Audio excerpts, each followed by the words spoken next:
buenas tardes a todos, a todas. Muchas gracias por acompañarnos en esta tercera plática del ciclo de diálogos sobre el COVID-19 organizado por el Laboratorio de México, el Laboratorio de Métodos y la Maestría en Gobierno y Asuntos Públicos de la Flaxo México. Tengo el gran gusto de presentar el día de hoy a Arturo Erdely. Arturo Erdely es actuario con maestría y doctorado en ciencias matemáticas, todos estos títulos obtenidos en la UNAM. Es profesor de tiempo completo titular C en la UNAM también, en la FES Acatlán. Tiene múltiples publicaciones en revistas y libros especializados, además de una muy intensa labor docente. Ha aplicado sus conocimientos participando en la discusión pública sobre la epidemia con múltiples entrevistas en distintos medios y publicaciones escritas en Reforma y Nexos y bueno, además un seguimiento muy minucioso en redes sociales. Sin más, Arturo, muchísimas gracias. Adelante. Muy bien, pues voy a compartir mi pantalla.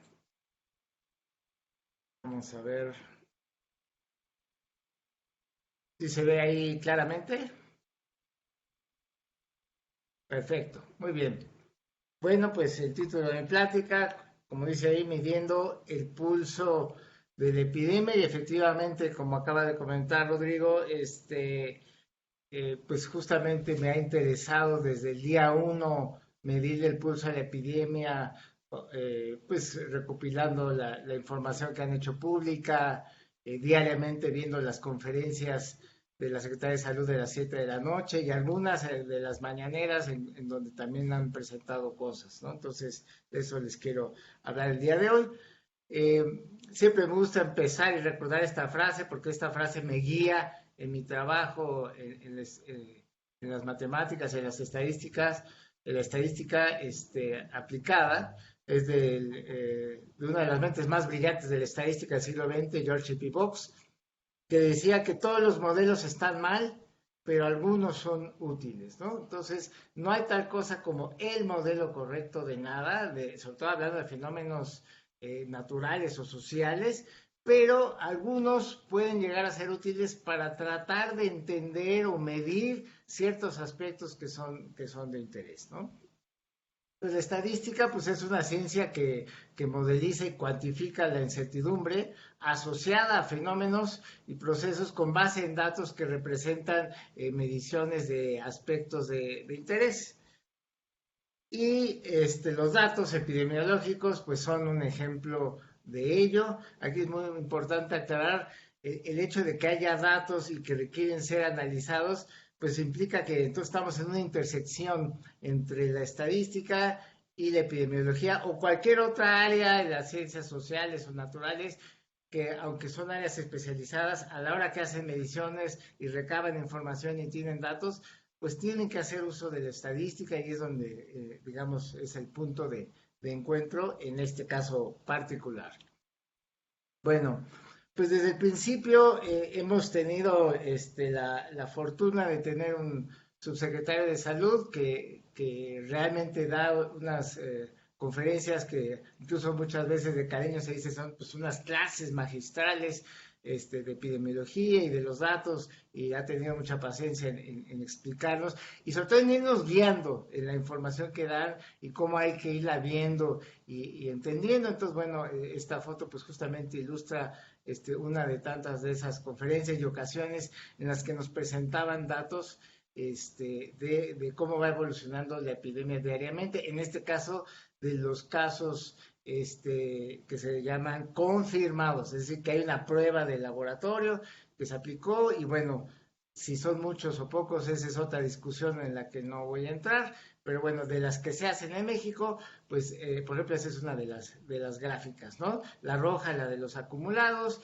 y las barras amarillas, las variaciones diarias. Ojo, recomiendo, y lo voy a volver a mencionar más adelante, Sebastián Garrido ayer justamente habló de esto y de que esas barras amarillas que aunque representan la variación de un día para otro del total de acumulados, no quiere decir que esos nuevos casos confirmados que podemos calcular son necesariamente los que ocurrieron ese día, digamos, son los que se reportaron ese día, pero bueno, esa es la información a la que nos acostumbraron desde un inicio a estar viendo y estar reportando e interpretando. Ahora, yo pues, esta es la gráfica al día de hoy, bueno, al día de ayer, con datos al día de ayer, 14 de mayo, me regreso y aunque esta foto es del 4 de abril, pues vean ustedes que la forma de la curva roja, pues es la misma, es decir, esta, la de los casos totales acumulados, confirmados,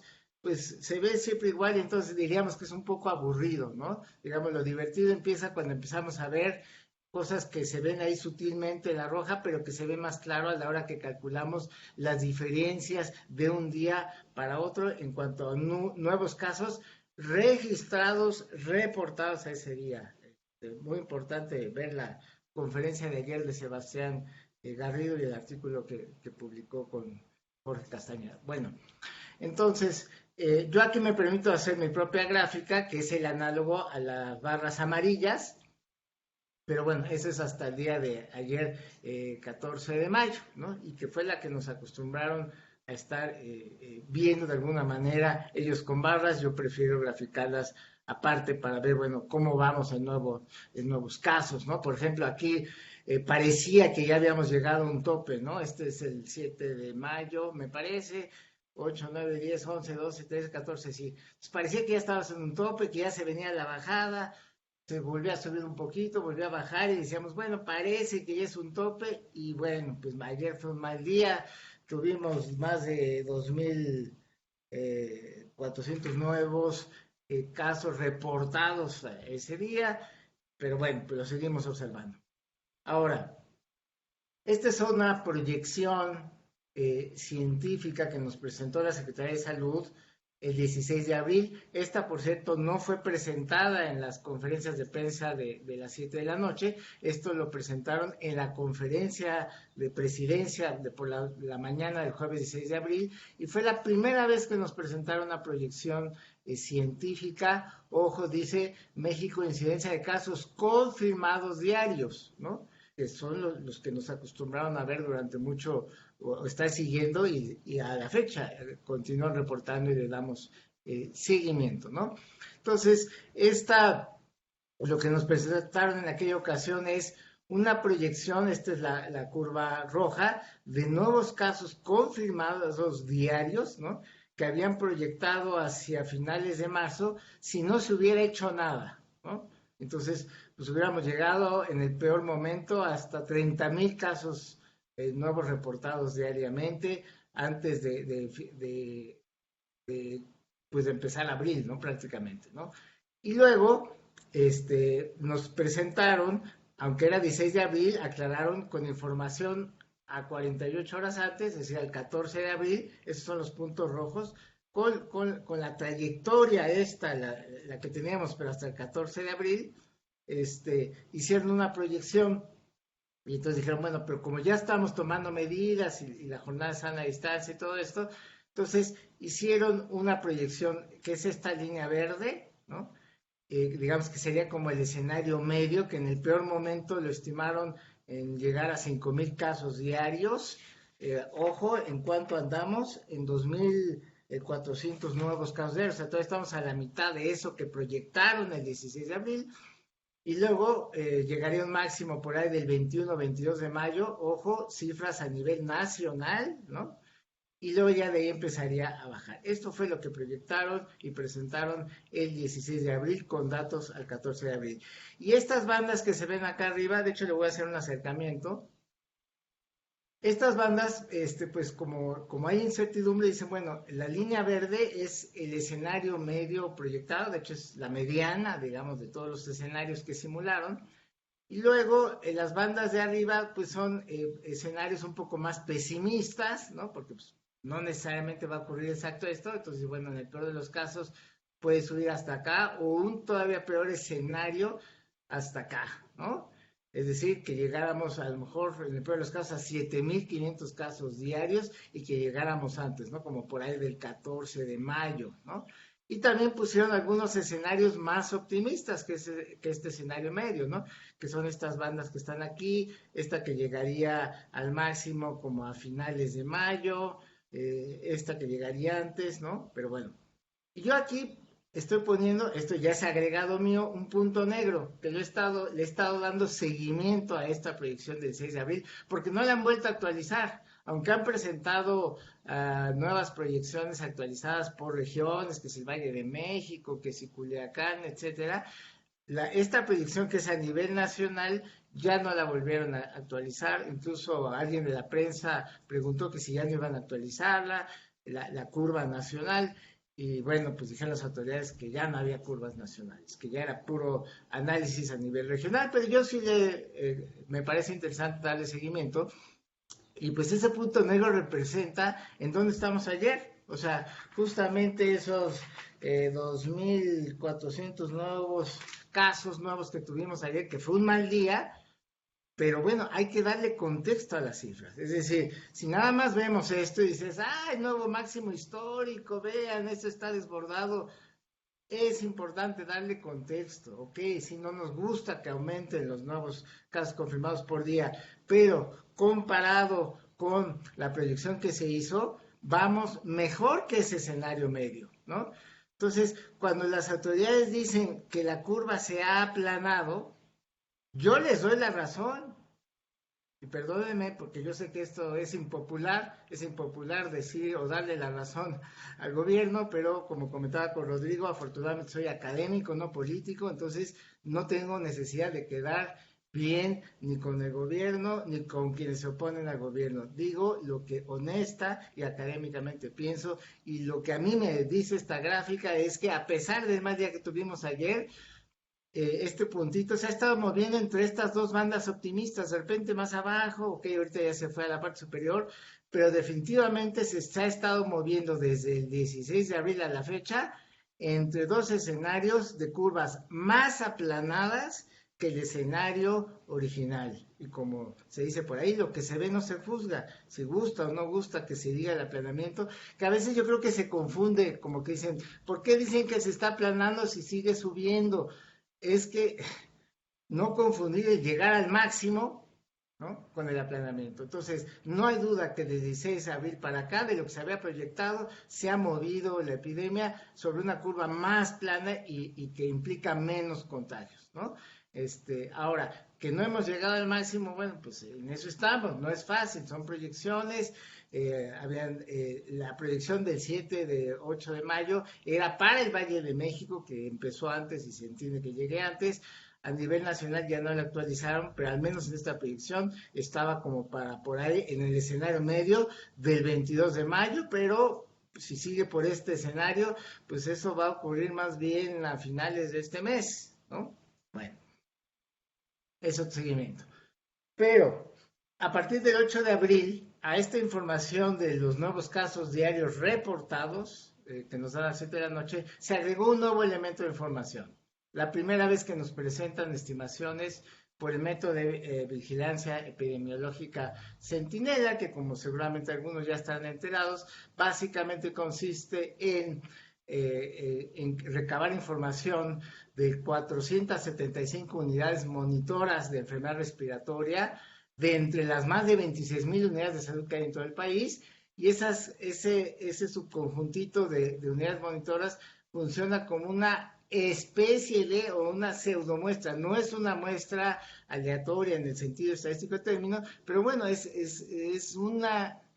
lo más cercano que podríamos tener una muestra, y con base en esa información se trató de calcular el número total de casos estimados. Muy importante, casos confirmados, cuáles son, y los que nos dan diariamente, los que se pueden confirmar con una prueba de laboratorio. Pero las autoridades lo han dicho siempre, están conscientes de que hay muchos más casos que por ahí andan o por ahí anduvieron, pero que no fue posible aplicar esa prueba de laboratorio. Sin embargo, con la información del sistema de vigilancia epidemiológica Centinela, es posible hacer una estimación, y muy importante, el perfil de los casos estimados es un perfil mucho más leve, tiene que hacer casos leves, la mayoría ya se curaron, pero bueno, pero hay que contabilizarlos, ¿no? Entonces, ahí nos presentaron por primera vez esta tabla, ¿no?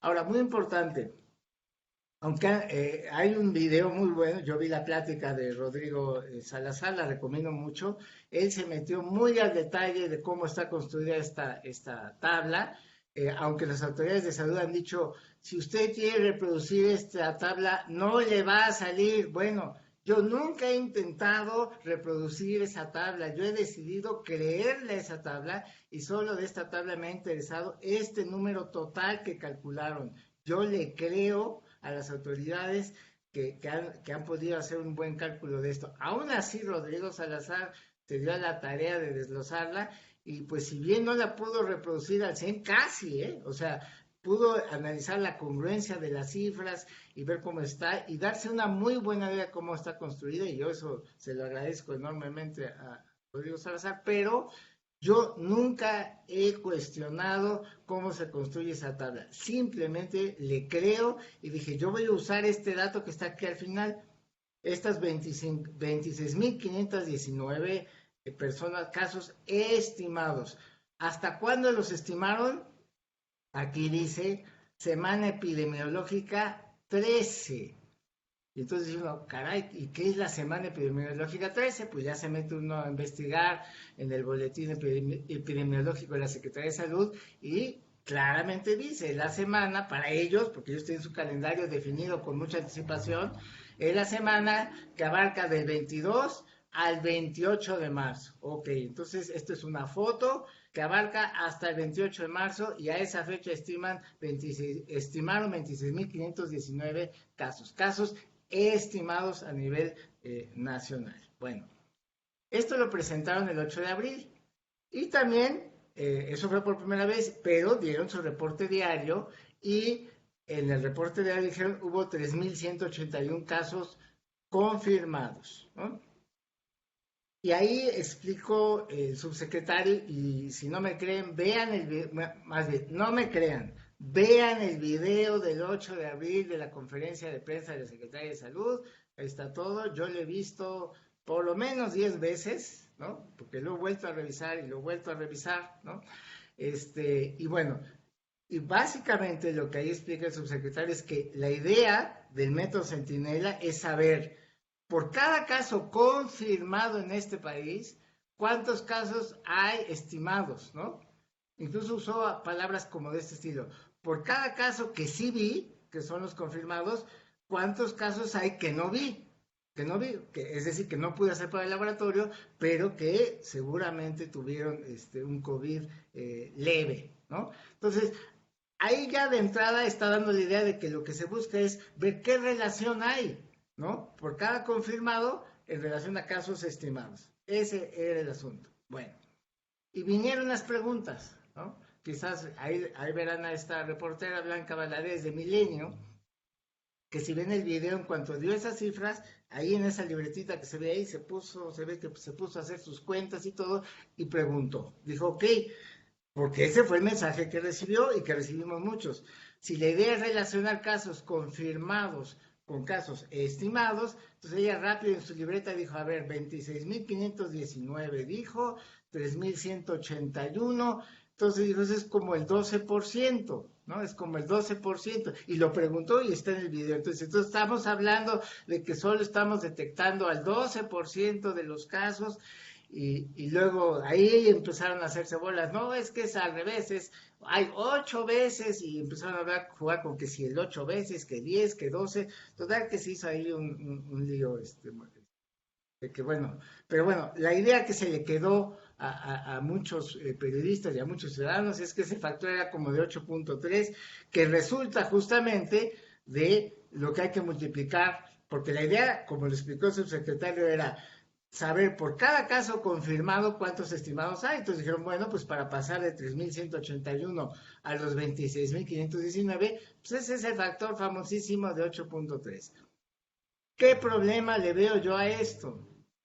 Que si ya sé que la semana epidemiológica 13 acabó el 28 de marzo, y es una foto al 28 de marzo, yo no le vi mucho sentido a hacer la comparación con un dato al 8 de abril.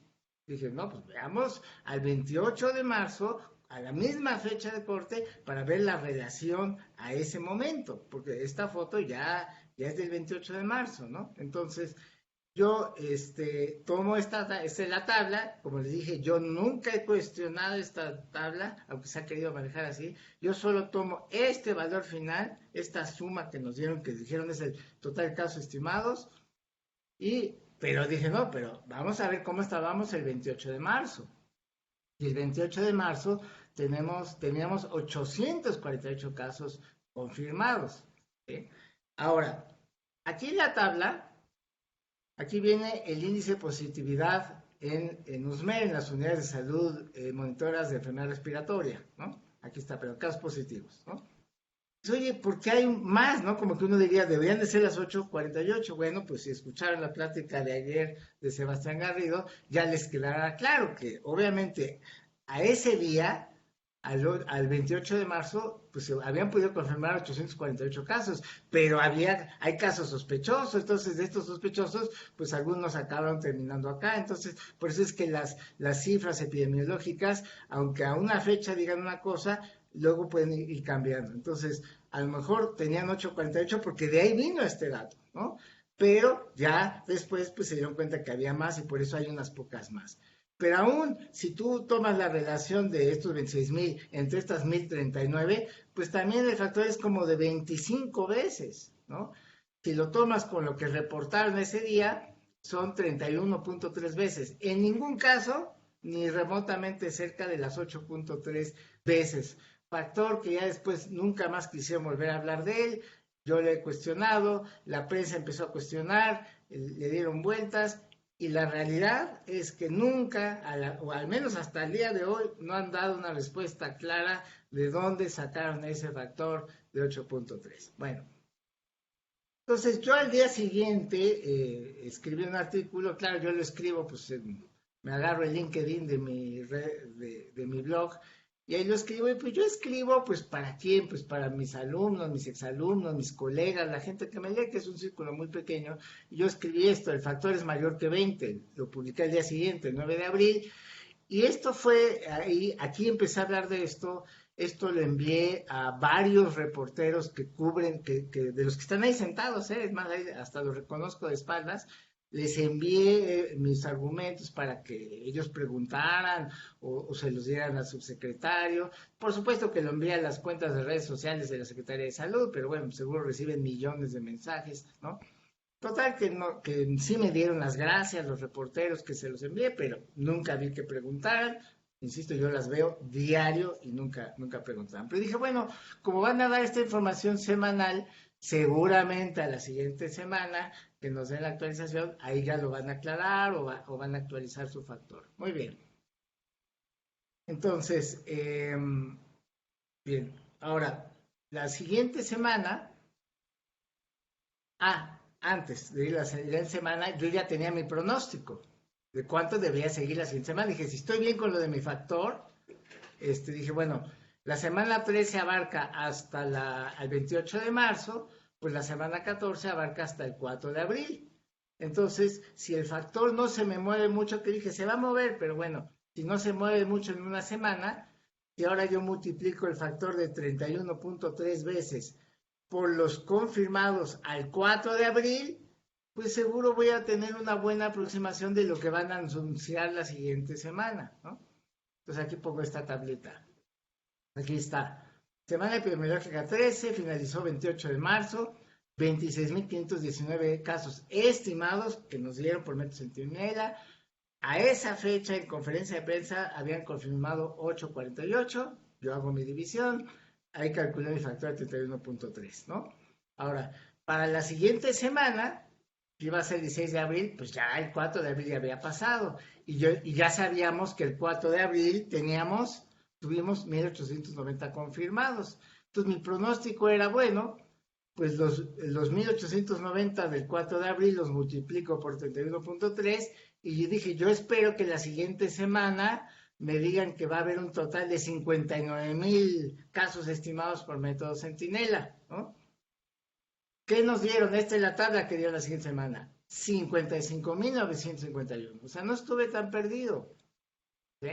Yo, sin saber la información que iban a dar ese día, pero sabiendo que el 4 de abril cerramos en 1,890 confirmados, multipliqué por el factor de 31.3, dije, van a andar por ahí de los 59,000 estimados que anunciaron el 16 de abril en la noche Metro Centinela, 55,951. ¿Sí? Entonces, eso significó que, bueno, el factor bajó un poquito, que bueno, pero por ahí va el asunto. ¿Sí? Pero en esa conferencia de prensa ya no hablaron del factor. No hablaron del factor, ya no actualizaron las autoridades del factor, y como que ya no querían hablar del Centinela, y no volvieron a hablar de él en mucho tiempo, a pesar bueno, publiqué y que le siguieron dando vista a algunos medios de comunicación, ya no hubo más información. Lo de la semana 15 ya no lo dieron a la siguiente semana, es decir, el 23 de abril ya no dieron información Centinela. El jueves 30 de abril tampoco dieron información Centinela, fueron hasta el 3 de mayo que volvieron a dar información del método Centinela. Pero bueno, yo desde que vi esto del 16 de abril, que no aclaraban el factor, que como que sí cuadraban el factor, pues publiqué un artículo que después fue publicado en Nexos. Ahí lo pueden buscar, se llama Algunas dudas sobre la aritmética de la Secretaría de Salud. Ahí explico muy a detalle esto y mi argumentación y otras observaciones sobre otros indicadores que habían estado calculando. Ahí lo pueden checar. Bueno, ahora voy con las primeras dos tablas que vieron. Esta fue la primera, la de la semana epidemiológica 13, y esta fue hasta la 14. Aquí empecé a notar algo que ya ayer y en su artículo Sebastián Garrido y Jorge Castañeda explicaron muy bien, ¿no? Que aunque esta tabla hasta la semana 13 diga un número, se sigue actualizando. Entonces vean, este número de 13,221 de la semana 13, aquí ya cambió a 14,478 por ese efecto de rezago que hay en información y que tardan en estabilizarse ciertas cifras, ¿no? Por ejemplo, ya me fui hasta el final.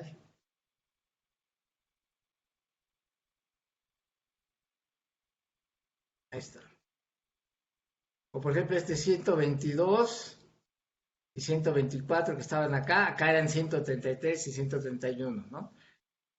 Aquí hay que leer este artículo. De esto habló ayer Sebastián Garrido.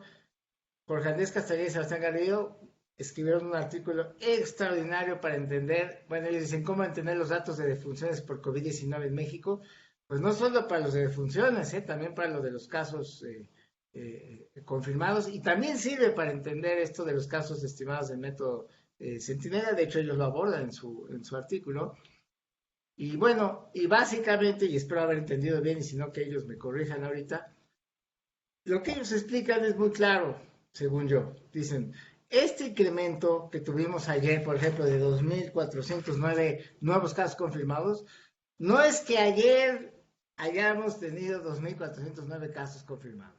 Ayer llegó el reporte, nuevos 2,409 reportes de casos confirmados. La mayoría de ellos no fueron confirmados al día de ayer, son de fechas anteriores, porque así funciona esa es la dinámica, pues, de la información epidemiológica, ¿no? Pero por otro lado yo les diría, ok, y qué bueno que escribieron ese artículo, nos da mucha luz, pero la realidad es que esta es la información que tenemos. Y esa información imperfecta sí no refleja exactamente lo que quisiéramos, pero es una aproximación quizás hasta un poco burda de cómo va la epidemia, pero es el dato que tenemos.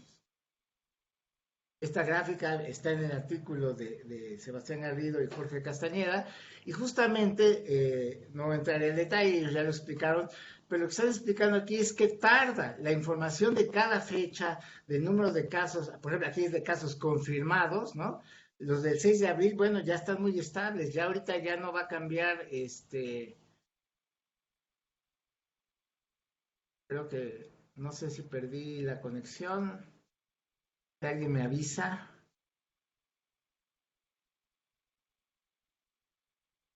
A ver, porque no sé si... Escuchamos, doctor. Ah, ok, perfecto, sí, es que parecía que me llegó un mensaje raro. Ok, entonces, por ejemplo, los datos ya del 6 de abril, de 8 de abril, ya están muy estables, ya no cambian mucho, ¿no? Pero los más recientes, pues todavía están en proceso de estabilizarse. Entonces, por ejemplo, los datos aquí, por ejemplo, los del 1 de mayo, pues todavía está en ascenso, ¿no? Todavía está en ascenso y todavía a lo mejor se va a ir estabilizando, que incluso parece que entre mayor es la cantidad de casos, más pronunciada es esta curva en pendiente, y entonces va a tardar más en ser un dato que ya no esté cambiando de una base de datos a otra. Tarda la información en acabar de estabilizarse. Entonces, estos números, pues no son exactamente la realidad tarda en llegar. ¿Sí? Entonces aquí entramos en un dilema. Precisión versus oportunidad. Entonces, esto que mencionan y que desarrollan muy bien Sebastián Galedo y Jorge Castañeda, pues sí, lo que nos dicen es que si quieres la información precisa no es esta, ¿eh? Es esta, pero, ay, ¿qué crees? O sea, la información más viejita como que ya se estabilizó, pero la más reciente, que luego es la que más nos interesa, no, pues todavía va a cambiar y está en proceso de estabilización. ¿Qué sería lo ideal para tener precisión y oportunidad? O sea, tener el dato al día de hoy, ¿no? Pues habría que desarrollar algunas técnicas estadísticas para estimar en dónde van a acabar estas curvas y no tener que esperar 2 o 3 semanas a que se estabilice, ¿no? Habría que hacer esas predicciones, pero habría que desarrollar metodologías muy específicas para este problema, cosa que se me hace un problema interesante, quizás sea un problema abierto, no lo sé, pero está interesante. Pero mientras no, pues quizás va a pesar un poco más la oportunidad, y el dato que sí tenemos es el de los reportes diarios de nuevos casos confirmados, ¿no? Bueno, pero este fenómeno se ve ahí. Entonces, esta fue la tabla que nos dieron hasta la semana 14, que la dieron el 16 de abril, y luego ya después dieron más información hasta el 3 de mayo, 104.562 casos hasta la semana 15, y bueno, pues el factor ya bajó más a 24.8. Lo de la semana 16 no lo han dado oficialmente, he visto por ahí algunas estimaciones que parece que estaría en 177.000, entonces al 18 de abril, que con los 7.497 casos confirmados, pues daría un factor como de 23.7, ¿no? Entonces, ¿por qué está bajando el factor?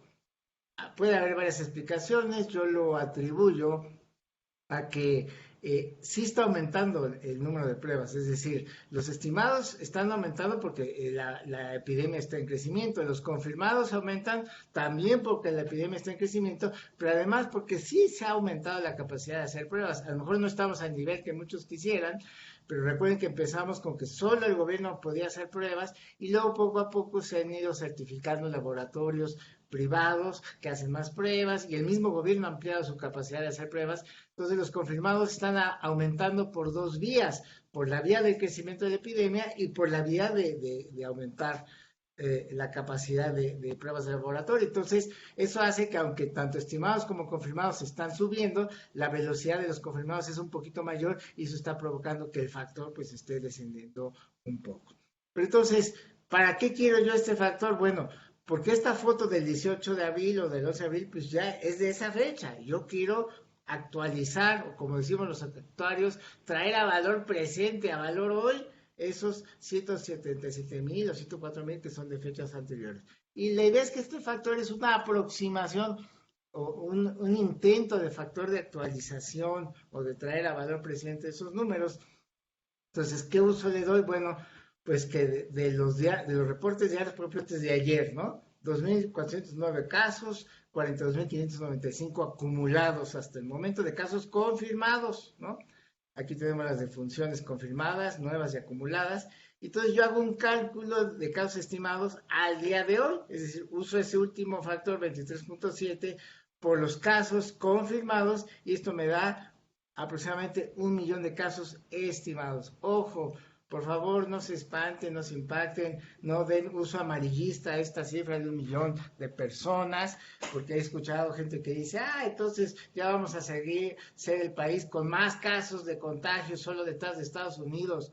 No, no y 1000 veces no. Si quieren comparar casos, son los casos confirmados de México, compárenlos con los confirmados de Estados Unidos, que son las cifras que ahorita están disponibles, ¿no? Esta estimación de 1 millón de personas, la gran mayoría han sido casos leves, la gran mayoría ya se curaron, es nada más para tener una contabilidad de qué tantas personas les ha pegado en mayor o menor grado este virus en todo el país hasta el momento. Es una estimación, ¿no? Y también me sirve para calcular tasas de letalidad, ¿no? Que las hay de dos tipos, y eso es importante. Digo, ya ayer Sebastián Garrido explicó por qué no le gusta llamar tasas de letalidad, y pues creo que estoy de acuerdo con él, pero ya no me daba tiempo de cambiar esto. Entonces, bueno, ahorita lo dejamos así. Hay una que se llama Case Fatality Rate, CFR. Son las defunciones que tenemos acreditadas hasta el momento, digamos, llamémosle confirmadas, entre casos confirmados. Es la que mucha gente ha estado siguiendo, la que nos dicen, que a nivel mundial anda como en 6.8, 6.9, y que la de México anda en 10.10, y la gente está que desgarra las vestiduras por eso. Digo, hay muchos países de Europa que tienen una tasa de letalidad de case fatality mucho más alta que la de México y han hecho muchas más pruebas, ¿no? Digamos, pero bueno. Y está esta otra, que esta es la que realmente va a interesar después. La infection fatality rate, es decir, el número total de defunciones, pero entre casos estimados, o sea, porque eso es lo que finalmente nos va a decir realmente, digamos, esta de case fatality rate, pues como que se sigue durante el desarrollo de la epidemia, pero ya que pase esto, lo que va a interesar más es la segunda, sobre los casos estimados. Entonces, con esta información que presenté hace un momento, dije, a ver, tuvimos ayer un total de 4.477 defunciones acumuladas, lo divides entre 1 millón de personas y eso te va a dar esa tasa, ¿no? Entonces así las calculo. Ok, sobre casos confirmados para México anda en 10.5, mundial en 6.7, pero sobre casos estimados, al día de ayer, según mis cálculos, la de México anda en 0.443%, ¿no? Todavía esto va a seguir cambiando. Ya he visto algunas primeras intentos de calcular esta tasa IFR en otros países y la están ubicando como en ese intervalo, como entre 0.3 y 0.6%, por tratar de ser amplio y abarcarlos. Hay unos estudios que están siendo muy interesantes, don Ricardo de la Peña, que por cierto va a dar una plática el próximo miércoles 20 de mayo, no se la pierdan. Él anda estimando como entre 0.4 y 0.5% esta tasa IFR para México. Coincide con lo que yo estoy estimando. Entonces, esta es la tasa que hay que aplicar a ese millón. Es decir, 0.443% de ese millón da justamente los 4.477 defunciones confirmadas. Lo digo porque ha habido gente que me dice, ¿cómo va a haber 1 millón de infectados y la tasa de letalidad es del 10%? Tendríamos 100,000 muertos. A ver, ¿dónde están esos 100,000 muertos? No, y 1000 veces no apliquen la tasa de letalidad de casos confirmados a casos estimados. La de casos confirmados sí anda en 10,5%, pero para casos estimados anda en 0.443% aproximadamente. Por favor, por favor. Bueno, y un dato más que es interesante. En una entrevista que dio el subsecretario de Salud al Universal el 24 de abril, y aparte lo declaró otros medios, pero bueno, este es el medio que tengo aquí a la mano, estimó que podría ser hasta 8,000 muertos por la pandemia de COVID en México, ¿no? Digamos, dijo entre 6, 7, 8,000, bueno, pongámonos dramáticos, dijo hasta 8,000 muertos, ¿ok? Eso implicaría que su estimado de casos estimados ya para todo el año es de 1.8 millones, porque 0.443% de 1.8 millones da esos 8,000 defunciones. ¿En cuántas vamos? En 4,477. Entonces no se espanten de que yo diga que hay 1 millón de casos contagiados, si todo apunta a que con cifras, digamos, anunciadas o estimadas por el propio subsecretario y con esta tasa de letalidad para casos estimados que coincide con algunas estimaciones a nivel mundial, pues eso va a implicar que vamos a llegar, la cuenta final de gente que se infectó, muchos leves, muchos se curaron, habrá sido como de 1.8 millones de casos estimados, por favor, por favor. Bueno, ahí está. Entonces esto es lo que yo diariamente reporto y recalculo todos los días. ¿A qué más le medimos el pulso? Pues a esta gráfica que le he estado de seguimiento, que ya mencioné al principio, es la estimación que dieron el 16 de abril. Aquí vamos, aunque fue mal día ayer, vamos mejor de lo que habían estimado el 16 de abril. Bastante mejor, ¿eh? Casi a la mitad, ¿no? de lo que habían estimado. Ok. Pero bueno, la gráfica se ve así, pues nos espanta, nos preocupa, y decimos, bueno, ya vamos a llegar al pico, no vamos a llegar al pico de la epidemia. Esta es una gráfica que a mí me parece interesante para saber qué tan cerca estamos, ¿no? Porque esta parecía decir, pues sí, vamos mejor de lo que estimábamos, pero seguimos en ascenso, ¿no? Y pareciera que esta estimación acaba por ahí del 23, 24 de mayo, por ahí, ¿no? Entonces, ¿cómo podemos ver qué tan cerca estamos? O medirle el pulso a ese crecimiento. Bueno, pues ver el crecimiento porcentual diario de los casos reportados. Ojo, reportados, ¿no? Ok, vemos que trae una tendencia decreciente. Obvio, dentro de esa tendencia decreciente de repente sube, baja, pero va decreciendo. ¿Esto a mí qué me dice? Pues que aunque seguimos en ascenso, se le está acabando el gas. Se le está acabando el gas, ¿no? Todavía tiene suficiente para seguir subiendo, pero cada vez menos y cada vez menos. Esta es otra gráfica, es un acercamiento al anterior, pero que le agrego dos elementos. Esa curva verde, o sea, este es al día de ayer, ¿eh? Ayer tuvimos un incremento del 6% en casos nuevos reportados respecto al día anterior, ¿no? Ya andábamos por acá muy felices, ¿no? El 11, y decíamos, ya esto ya se va a desparramar y esto ya viene para abajo.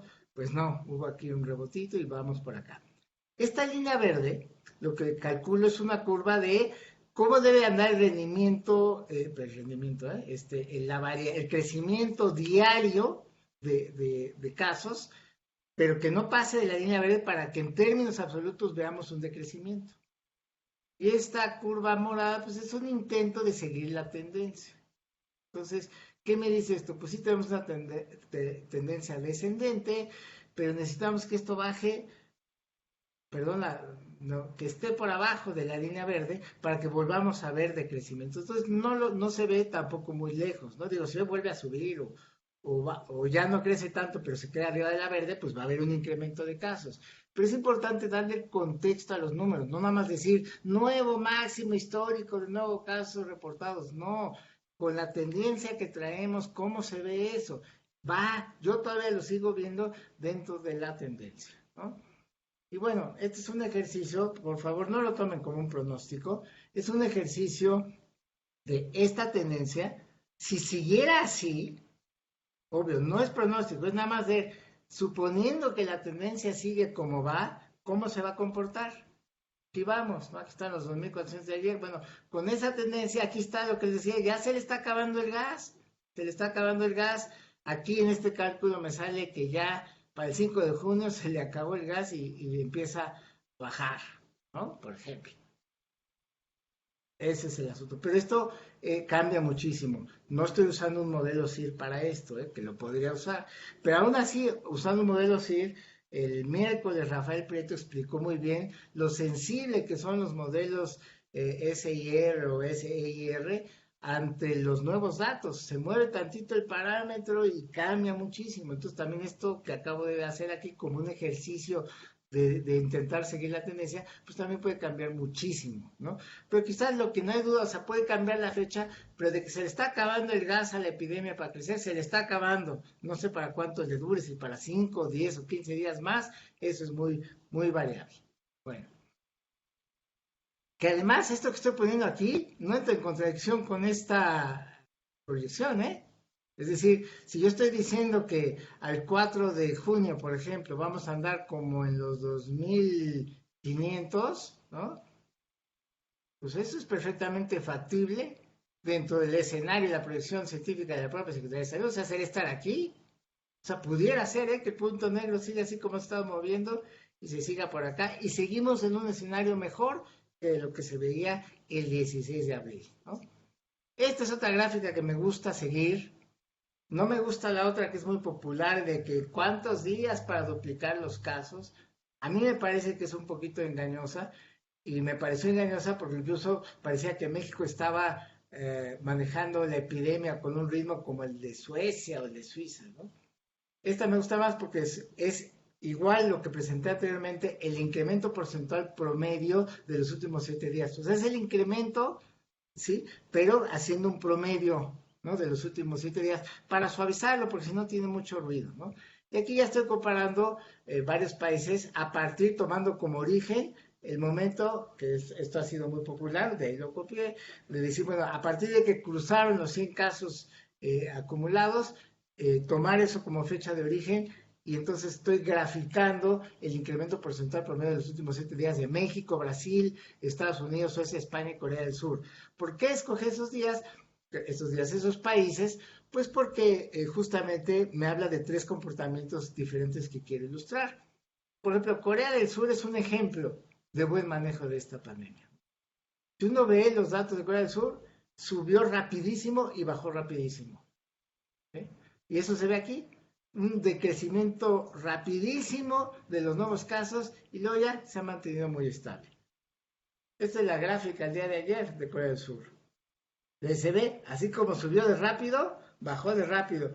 Y ya, ok, reabrió y pues sí, los rebrotes, pero ya muy controlado el asunto, ¿no? Entonces, eso fue Corea del Sur. Entonces, entre más nos parezcamos a una curva como la de Corea del Sur, pues más rápido y mejor habremos manejado esto. Aquí se ve, por ejemplo, España. España, este desfase quiere decir que España se tardó en reaccionar, pero que cuando ya reaccionó, lo hizo, vean ustedes, a velocidades similares de la de Corea del Sur. Lo malo es que la tardanza implicó que, pues de una base mucho de mayor número de infectados, pues estos porcentajes sobre una cantidad mayor daban números mayores. Aquí está lo de España. Subió así, no bajó tan rápido como Corea del Sur, pero bueno, finalmente ya empezó a bajar y está en un nivel manejable, ¿no? Llegó a 7.500 casos diarios, ¿no? Contra los 750 casos diarios de Corea del Sur, ¿no? Pero bueno, así se ve España, lo único malo fue que se tardaron, pero ya que reaccionaron, va para abajo esta, ¿no? Y entonces, ahora vienen otros 2 casos interesantes, el de Suecia, ¿no? Por ejemplo. El de Suecia, pues iba muy bien, vean, iba pero como bólido, hasta mejor que y más oportuno que Corea del Sur. ¿Qué les pasó aquí? Pues no sé si se durmieron, dicen algunos que sí, que se relajaron, que no querían afectar tanto su economía. Ahí está el precio. Desplazaron su curva de caída y luego la retomaron, ¿no? Pero pues ya pagaron un precio por ello. ¿Qué precio pagaron? Ahí está. Pues dice que ya llegaron al máximo, pero van así, uff, lento, lenta la bajada. Ese es el precio que están pagando. Bueno, ¿quién sigue? Estados Unidos, el que más tarde reaccionó, ¿eh? Sin duda, aquí lo estoy viendo, por eso me gusta esta gráfica. Más tarde que México, que Brasil, que todos estos ejemplos, ¿no? Ya que reaccionó, pues sí, una velocidad rápida de caída, se tardó en reaccionar. ¿Qué precio pagan? Un descenso lento y bueno, llegaron a niveles de 30 y tantos mil, casi 40.000 casos diarios. Descenso lento. Ese es el precio. ¿Y dónde estamos nosotros? Es el azul. De Brasil ni hablo, va peor que nosotros. Pero ven, de repente bien, mal. Bien y mal, otra vez subida.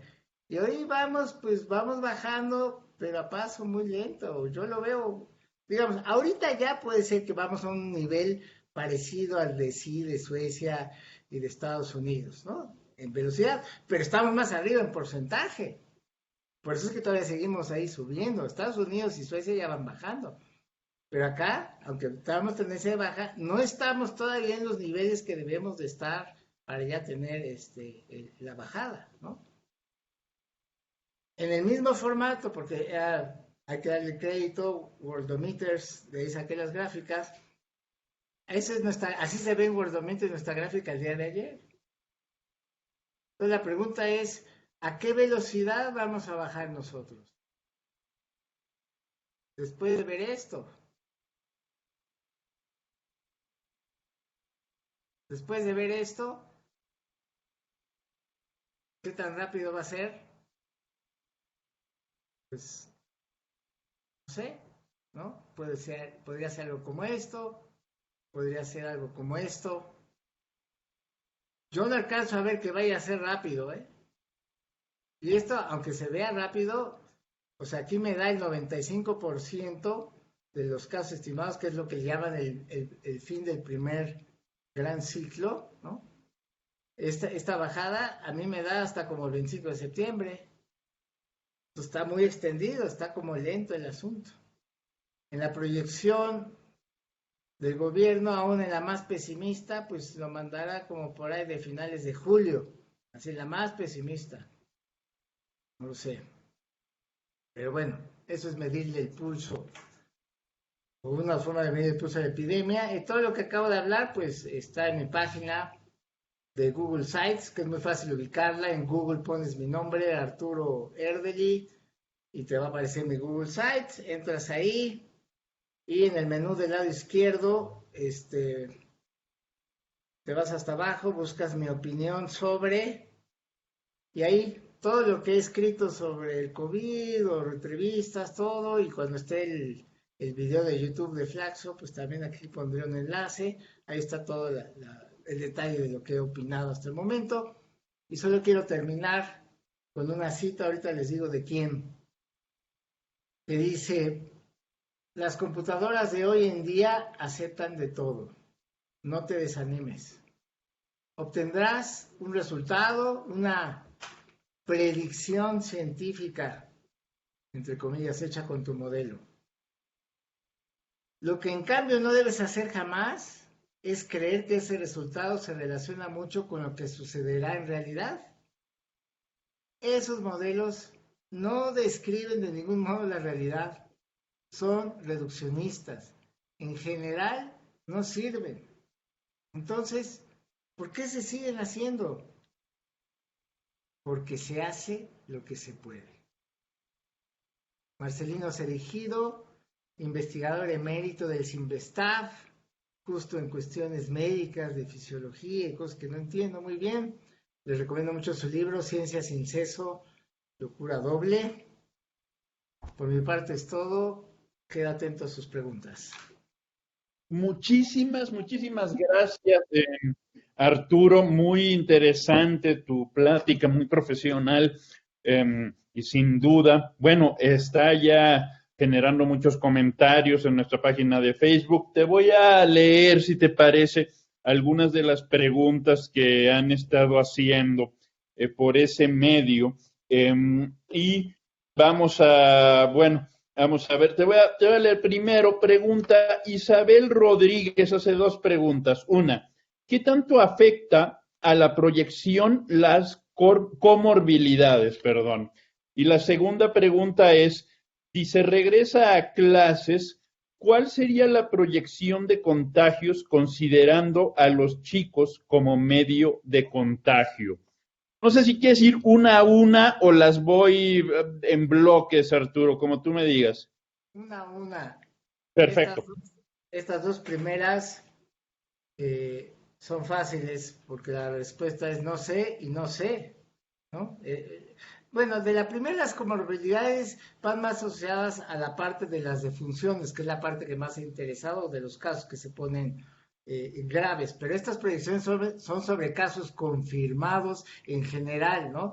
Ya si el caso confirmado tiene una comorbilidad, pues entonces sí, ya saben qué probabilidades tiene de complicarse o no. Entonces, más bien es si hay más o menos casos confirmados, pues dentro de ellos va a haber más o menos que tengan ciertas comorbilidades y pues va a haber más o menos casos graves, pero de lo que yo estoy presentando, pues no se puede, no podría yo estimarlo, ¿no? Y sobre la predicción de contagios por el regreso a clases, no, pues también está, también digo, no sé, eso requeriría un modelo específicamente nada más para una cuestión de ese tipo, porque va a depender de qué escuela regresen, cómo regresen, qué condiciones tengan. Entonces, el modelo para proyectar los contagios una vez regresando a clases, pues se antoja matemáticamente interesante, pero igualmente muy difícil. Gracias. Mire, me piden de aquí de la torre de control de Flaxo, si podrías dejar de compartir tu pantalla para que te pueda ver el público. Exacto. Muchas gracias, Arturo. La siguiente pregunta es de Lilia Monroy. Dice, Julio Frenk mencionó que el factor era 50. ¿Qué opina de esto?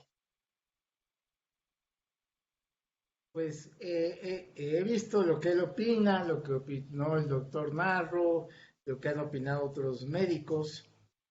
Yo creo que debo de ser congruente y consistente con lo que a mí me consta y con lo que yo veo. Entonces, en los números que yo he podido analizar, las propias cifras oficiales, a mí me sale ese factor que anda como en 24 veces.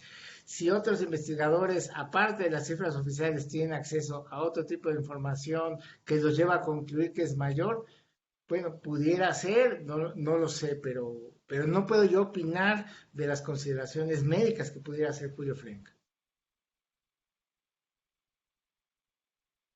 Muy bien. Ahora pregunta Ignacio Cisneros. Dice, ¿el factor de estimación se puede aplicar a los datos de una entidad federativa?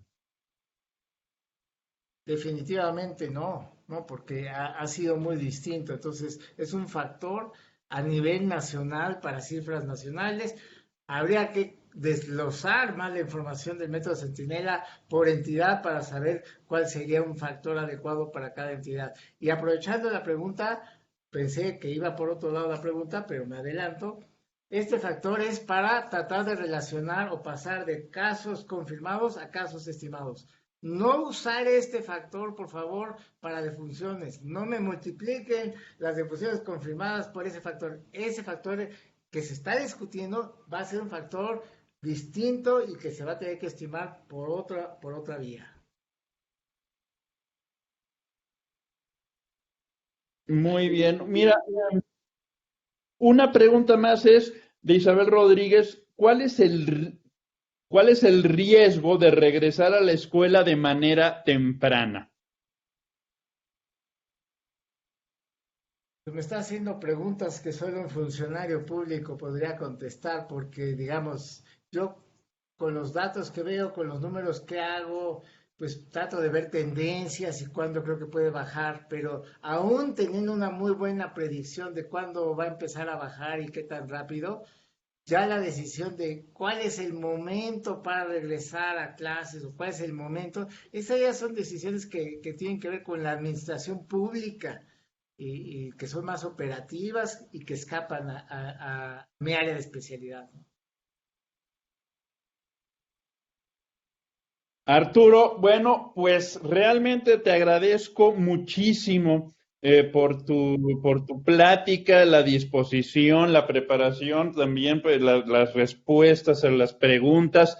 Em, perdón, no, me habían dicho que ya no hay más, pero hay una más.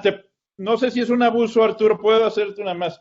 Dice Jorge Andrés Castañeda, dice, ¿cree que existe un factor de expansión para las defunciones? Y añade, le agradezco mucho del artículo que escribí con Sebastián Garrido. No, pues yo les agradezco a ellos que hayan hecho ese trabajo, porque incluso el artículo, aunque se lee rápido, sí alcanza uno a ver todo el trabajo que hicieron y de hecho ponen a disposición un repositorio con todo el código y no, no, gracias a ellos que hicieron ese trabajo titánico, ¿no? Por eso hay que leerlo. Y sí, pues del factor, por supuesto, creo que sí va a haber algún factor. De hecho, de alguna manera ya lo ha estado mencionando el subsecretario de Salud cuando dice, bueno, tenemos, consideran ellos que el dato de las defunciones es como más estable, como mucho más cercano a la realidad, las defunciones. Pero aún así, y ya lo han dicho, están contemplando que va a haber varias defunciones que están pendientes de analizarse, que a lo mejor ya no es posible con una prueba de laboratorio, pero que va a ser vía dictaminación. Entonces, en ese periodo de espera, que como lo que ya escribieron Sebastián Garrido y Jorge Castañeda, pues se van a agregar a las defunciones confirmadas, pues defunciones dictaminadas médicamente, que aunque no hubo una prueba, pero que todo apunta a que fueron defunciones. Aún así hay gente que dice, oye, pero también va a haber algunas defunciones que no quedaron ni dictaminadas ni confirmadas y va a haber un factor. Yo creo que sí podría hablarse de ese factor. ¿Cómo va a haber que calcularlo? Pues ese va a ser el reto, ver de qué información, de qué tipo de registros oficiales y a lo mejor algunos no oficiales, pero que sean confiables, pudiéramos tratar de determinar ese factor.